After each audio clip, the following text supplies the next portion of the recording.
প্রিয় বন্ধুরা, আসসালামু আলাইকুম। এই মুহূর্তে আসছি আমরা বাংলার তাজমহলে।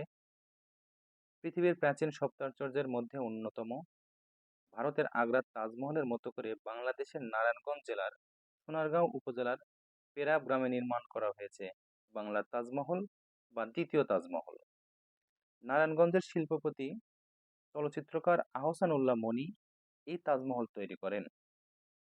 ২০০৩ সালে আনুষ্ঠানিকভাবে তাজমহলের নির্মাণ কাজ শুরু হয় এবং ২০০৮ সালের ডিসেম্বর মাসে এটি সর্বসাধারণের জন্য খুলে দেওয়া হয়।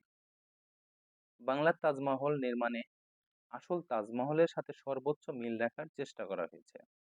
তাজমহলের প্রধান ভবন দামি স্বচ্ছ পাথরে মোড়ানো হয়েছে। বাংলার তাজমহলের অভ্যন্তরে আহসানুল্লাহ মনি এবং তার স্ত্রী রাজিয়ার কবরস্থান সংরক্ষণ করা আছে। আগ্রার তাজমহলের মতোই মূল ভবনের চার কোণে চারটি বড় মিনার রয়েছে, আর ভবনের সামনে রয়েছে পানির ফোয়ারা, ফুলের বাগান এবং দর্শনার্থীদের বসার স্থান। বাংলার তাজমহলে মহলে আছে রাজমণি ফিল্ম সিটি স্টুডিও এবং রাজমণি ফিল্ম সিটি রেস্তোরাঁ, যেখানে যে কোনো দর্শনার্থী চাইলে ছবি তুলতে পারে এবং ভিডিও করতে পারে।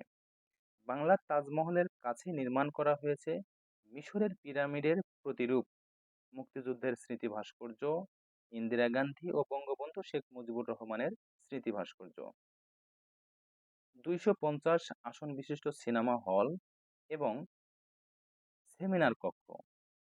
এছাড়াও তাজমহলকে ঘিরে গড়ে উঠেছে বিভিন্ন হস্তশিল্প সামগ্রী, জামদানি শাড়ি দোকান, মাটির গহনা সহ আরও বিভিন্ন পণ্য সামগ্রীর দোকান। বাংলার তাজমহল প্রতিদিন সকাল ৯টা থেকে সন্ধ্যা ৭টা পর্যন্ত খোলা থাকে। তাজমহল এবং পিরামিডের প্রবেশ মূল্য একসাথে পরিশোধ করতে হয়। শুধুমাত্র তাজমহল কিংবা পিরামিড দেখার কোনো সুযোগ নেই। প্রতিজন প্রবেশ টিকিটের মূল্য ১৫০ টাকা।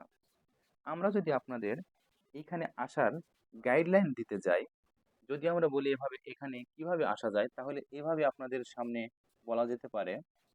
ঢাকা থেকে বাংলার তাজমহলের দূরত্ব মাত্র ৩০ কিলোমিটার। ঢাকা চট্টগ্রাম মহাসড়ক দিয়ে যাওয়া কুমিল্লা, দাউদকান্দি অথবা সোনারগাঁওবাসী বাসে চড়ে মদনপুর বাসস্ট্যান্ড এসে সেখান থেকে সিএনজি কিংবা অটোরিকশায় জনপ্রতি ৫০ থেকে ৩০ টাকায় ভাড়ায় তাজমহল দেখতে যাওয়া যায়। আবার ৩০০ ফিট রাস্তা দিয়ে ভোলতা এসে সেখান থেকে ৮০ থেকে ১০০ টাকায় অটোরিকশা ভাড়া নিয়ে বাংলার তাজমহলে যাওয়া যায়। এছাড়াও ঢাকা সিলেট মহাসড়ক দিয়ে ভৈরব, নরসিংদী কিংবা কিশোরগঞ্জগামী বাসে ভরপা বাসস্ট্যান্ডে নেমে সিএনজিতে করে বাংলার তাজমহল দেখতে যেতে পারবেন। তাজমহল ছাড়াও আশেপাশে যে দর্শনীয় স্থানগুলো আছে, যেমন পানাম নগর, সোনারগাঁ লোকশিল্প জাদুঘর, জিন্দা পার্ক, মোড়াপাড়ার জমিদার বাড়ি, চোদ্দোর চর ইত্যাদি। এই মুহূর্তে আমরা বাংলার তাজমহল খ্যাত এই ভবনটির উপরে একটা অংশ দেখাবো।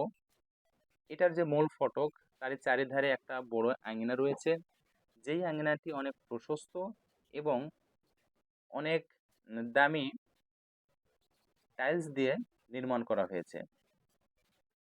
প্রকৃতির সাথে এই সৌন্দর্য অত্যন্ত মাধুর্যপূর্ণ এবং খুব অতুলনীয়। আপনাদের সবাইকে বাংলার তাজমহলে স্বাগতম। দেশের যে কোনো প্রান্ত থেকে এখানে আসার সুযোগ রয়েছে এবং এখানে থাকার সুব্যবস্থা রয়েছে। সবাইকে সালাম, আসসালামু আলাইকুম। আমাদের জন্য দোয়া এবং ভালোবাসা কামনা করি। ধন্যবাদ সবাইকে। সকলে ভালো থাকবেন।